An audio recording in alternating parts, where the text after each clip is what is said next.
Assalamualaikum warahmatullahi wabarakatuh.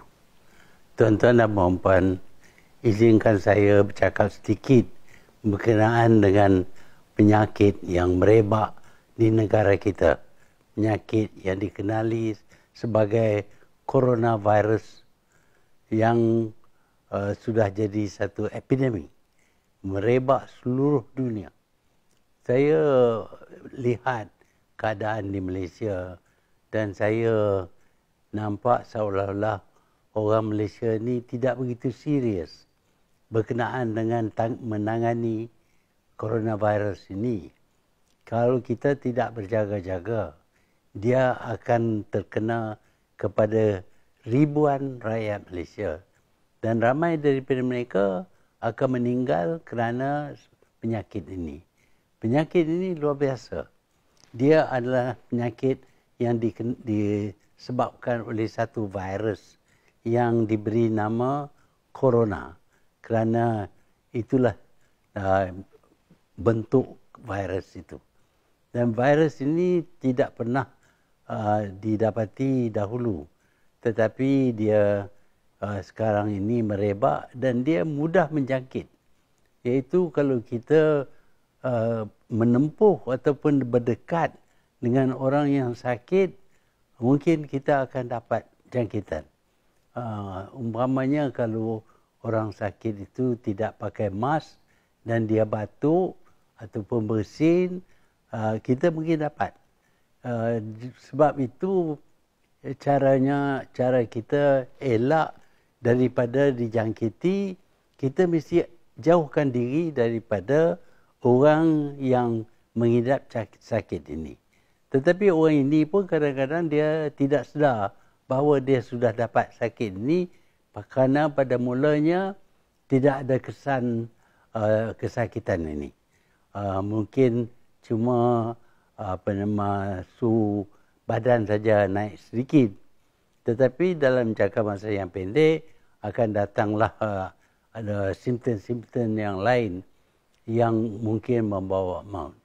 Jadi pada mulanya oleh kerana dia tidak tahu dia membawa penyakit ini, mungkin dia dengan mudahnya berdekat dengan orang lain. Dan mungkin orang lain akan terjangkit dengan penyakit ini. Sebab itulah kita perlu asingkan diri kita, jauhkan diri kita daripada semua orang. Kerana kita tak tahu mereka sakit ataupun tidak. Tetapi untuk mengasingkan diri daripada semua orang adalah satu perkara yang kadang-kadang sukar dilaku. Baru-baru ini Tabligh telah mengadakan satu perjumpaan gergasi. 15,000 orang berhimpun. Dan daripada perhimpunan ini kita dapati lebih 40 orang yang dijangkiti penyakit coronavirus ini. Sebabnya ialah dalam satu kumpulan yang begitu besar, kita tak dapat asingkan diri daripada jiran dan kita selalu berdekatan dengan semua orang, bersalam-salaman mungkin, dan agak mudah untuk kita dapat penyakit ini kalau orang yang mempunyai penyakit ini bersalaman dengan kita atau dekat dengan kita atau batuk dekat dengan kita, dan kita akan dapat penyakit ini. Sebab itulah saya berpendapat bahawa ada pentingnya kita elak daripada berkumpul ramai-ramai, termasuk umpamanya bila kita sembahyang berjemaah. Kita sembahyang berjemaah, kita perlu rapatkan diri kita dalam satu saf, dan ini bermakna kalau ada sesiapa yang sakit daripada penyakit ini, dia akan jangkit kepada kita. Bukanlah kita nak tolak ibadat, tapi saya fikir untuk menyelamatkan diri, kita perlu terima hakikat bahawa berdekatan dengan orang adalah satu yang berbahaya. Saya bukanlah ulama, tapi seperti mana kita tahu, walau kita sembahyang hajat ataupun kita doa, kita minta kita diselamatkan oleh Allah Subhanahu Wa Taala, tapi dalam Quran disebut bahawa Allah tidak akan makbulkan permintaan kita jika kita tidak buat sesuatu untuk diri kita. Dan sesuatu yang kita perlu buat untuk diri kita kali ini ialah supaya tidak merapatkan diri dengan orang lain walaupun semasa bersembahyang. Inilah caranya kita elak. Jadi kita perlu perkuatkan usaha ini dengan kita mengasingkan diri daripada orang yang tidak ada kaitan dengan kita. Walaupun dalam rumah sendiri tentulah kita rapat dengan ahli keluarga, tetapi terhad kepada itu saja. Kita tidak keluar ke mana-mana, berjumpa, melihat sport seumpamanya dan lain-lain. Selain daripada itu, saya berpendapat bahawa jika ada saja sangkaan bahawa kita dapat penyakit, kita perlu cepat-cepat pergi ke hospital untuk kita dites.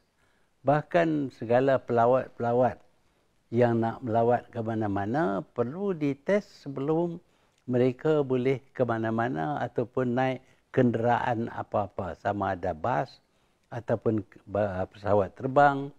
Sebelum naik mestilah kita diperiksa dulu. Dan pesawat itu juga perlu dibersihkan, boleh kata tiap kali ada passengers yang berguna. Kalau dia terbang sekali, dia turun, mesti dibersihkan semula. Dan sebelum diterima pelawat-pelawat atau penerbang mereka pelancong-pelancong yang lain. Banyak perkara yang perlu dilakukan oleh kita, bukan saja oleh kerajaan tapi kita sendiri untuk menyelamatkan diri kita daripada penyakit virus ini. Dia juga mempunyai kesan yang dahsyat terhadap ekonomi. Kerana satu daripada kesannya ialah industri pelancongan telah merosot sebanyak 70%. Jadi kita dapat yang kedua terbesar sumbangan kepada pendapatan negara ialah daripada industri pelancongan. Kalau dah diturun sampai 20-25%, bermakna pendapatan kerajaan akan berkurangan, pendapatan hotel dan restoran dan travel agency semua akan rugi. Apabila mereka rugi, mereka tidak akan bayar cukai dan kerajaan akan hadapi masalah. Dan kita dapati bahawa penerbangan akan berkurangan dan bisnes tidak boleh diadakan. Banyak bisnes bergantung kepada semua orang berkumpul bekerja di satu tempat. Ini juga mendedahkan mereka kepada penyakit. Bila ada industri yang memerlukan mass production oleh ramai pekerja, ini berbahaya. Jadi industri seperti ini pula perlu dihentikan. Apa yang boleh dibuat di rumah, boleh buat di rumah. Dan untuk mempelajari ilmu dan sebagainya, kita tak perlu ke sekolah atau universiti. Kita boleh belajar di rumah, mungkin melalui internet dan sebagainya. Semua ini perlu dilakukan sekarang ini juga. Jangan ambil ringan perkara ini. Ini amat berbahaya. Dia adalah satu jenis plague yang merebak, yang boleh menjangkit berpuluh ribu bahkan ratus ribu orang. Sekarang ini kita dapati Itali umpamanya telah tutup negaranya daripada sebarang pelancong dan tidak membenar rakyat mereka pergi ke mana-mana. Memang pun ini menjadi satu tekanan kepada rakyat kerana mereka tidak boleh keluar rumah pun. Tetapi kalau kita tidak ada disiplin diri dan sanggup berbuat demikian, maka penyakit ini akan berpanjangan dan akan memberi kesan yang amat buruk. Kita lihat di negara China, di Wuhan, jumlah pesakit baru berkurangan.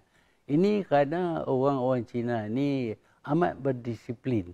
Apabila dilarang daripada keluar daripada rumah, mereka turun walaupun berbulan-bulan. Ini dengan kerana ini mereka nampak seolah-olah mereka dapat kurangkan penyakit ini. Dan kita dapati bila penyakit ini tidak ada ubat. Tidak ada ubat yang boleh kita telan dan dapat sembuh. Sebaliknya dia adalah satu jenis penyakit yang perlu kepada vaksin. Vaksin pula akan mengambil masa untuk diadakan dan testingnya mungkin mengambil masa yang panjang sehingga 18 bulan mungkin. Jadi kita tidak boleh anggap bahawa tak lama lagi akan dihentikanlah dengan sendirinya penyakit ini. Dia tidak akan hentikan sendiri, melainkan kita sendiri berdisiplinkan diri dan duduk di rumah dan tidak keluar ke tempat-tempat yang mana orang berkumpul seperti di shopping kompleks dan sebagainya. Malangnya semua ini akan menurunkan, merosakkan ekonomi negara. Tetapi bukan negara kita saja yang rosak ekonomi, negara lain juga akan alami kerosakan ekonomi dan permintaan mereka untuk barangan kita akan berkurangan dan ini mempunyai kesan kepada kita dan mereka juga tidak dapat menjual barangan keluaran mereka dan ini juga akan menyebabkan kemerosotan ekonomi dunia. Inilah yang sedang berlaku. Saya harap saya bukanlah ada jawatan apa-apa, tapi saya berasa bertanggungjawab untuk menjelaskan kerana saya dilatih sebagai doktor dan saya faham apa dianya jenis penyakit virus ini yang sekarang ini merebak di seluruh dunia. Kita lihat negara yang pertama ialah China, sekarang ini yang kedua ialah Itali, lepas itu Iran dan sekarang ini sehingga ke Amerika juga mereka menghadapi penyakit ini. Saya berdoa supaya mereka dapat dengan cepatnya mencipta vaksin baru yang boleh digunakan. Sementara itu, oleh kerana tidak ada ubat, tidak ada vaksin, disiplin kita mengawalkan diri kita daripada bercampur dengan orang lain ialah jalan yang terbaik untuk kita elak daripada mendapat penyakit ini. Saya harap kita semua berasa bertanggungjawab dalam usaha untuk mengurangkan kesan penyakit ini.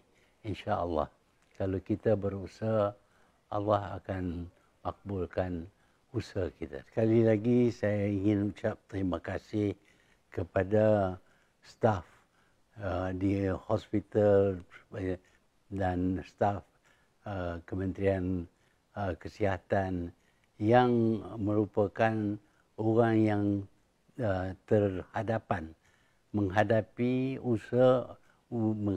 pesakit ini dan menjalankan usaha untuk membantas merebaknya sakit ini.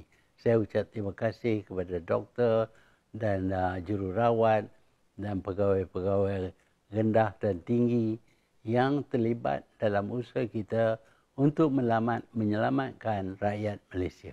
Terima kasih.